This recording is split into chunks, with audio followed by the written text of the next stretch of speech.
Il existe des endroits sur Terre où la géographie elle-même devient spectacle. Des endroits où poser un pied, c'est se tenir à la lisière de deux mondes. Cap Spartel est l'un d'eux. On y arrive par une route qui serpente à travers la forêt de l'Armilate. Les eucalyptus et les pins défilent de chaque côté. L'air change. Il devient plus dense, plus salé. Et puis, soudain, le ciel s'ouvre. À 300 mètres au-dessus de la mer, au bout du continent africain, on découvre l'horizon dans toute sa démesure. D'un côté l'Atlantique, de l'autre la Méditerranée. Et là, juste devant vous, le point exact où les deux se fondent. Les Grecs de l'Antiquité l'appelaient Ampélusia, le cap des vignes. Les Romains, eux, le connaissaient comme la porte du monde connu. Au-delà de ce cap, il n'y avait plus que l'inconnu, l'Atlantique, et les récits des navigateurs intrépides. Pendant des siècles, Cap Spartel a été un repère pour ceux qui cherchaient à comprendre où finissait la Terre. Aujourd'hui encore, debout sur ce promontoire, on comprend pourquoi. Mais l'histoire la plus fascinante de Cap Spartel, c'est celle de son phare. Érigé en 1864, il est le premier phare jamais construit sur les côtes africaines. Et il n'a pas été bâti par une seule nation. Il a été financé conjointement par le Maroc, les États-Unis et une dizaine de puissances européennes. Pourquoi un tel effort collectif? Parce que le détroit de Gibraltar était l'une des voies maritimes les plus fréquentées et les plus dangereuses du monde. Des dizaines de navires s'y fracassaient chaque année.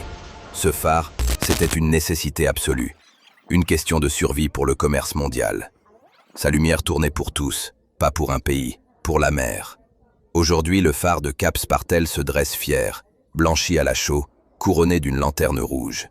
Il est plus petit qu'on ne l'imaginait, mais il a quelque chose d'indéniable, une présence. On sent le poids de l'histoire dans ses pierres, les générations de gardiens qui ont veillé ici, seuls face au vent et à l'écume. Les milliers de navires guidés dans la nuit grâce à ce simple faisceau lumineux. Il tourne encore, toujours. De là-haut, si la météo est avec vous, vous pouvez apercevoir les côtes espagnoles, l'Europe à portée de regard. Deux continents, deux mers, un seul horizon. Il y a quelque chose de vertigineux à réaliser qu'on se tient à la jonction de tout ça. Ce n'est pas juste un beau paysage, c'est une frontière naturelle entre des civilisations, des époques, des imaginaires. Cap Spartel, ce n'est pas une destination qu'on visite, c'est une destination qu'on ressent. Parce qu'ici, la géographie a encore le pouvoir de vous rappeler à quel point le monde est grand et à quel point vous en faites partie. Autour du phare, le temps semble suspendu. Les jardins qui l'entourent ont quelque chose d'inattendu, presque d'incongru à cet endroit du monde. Des bougainvillées qui débordent sur les murs blancs, des allées ombragées, des massifs soignés qui contrastent avec la violence des éléments tout proches. C'est doux, presque secret.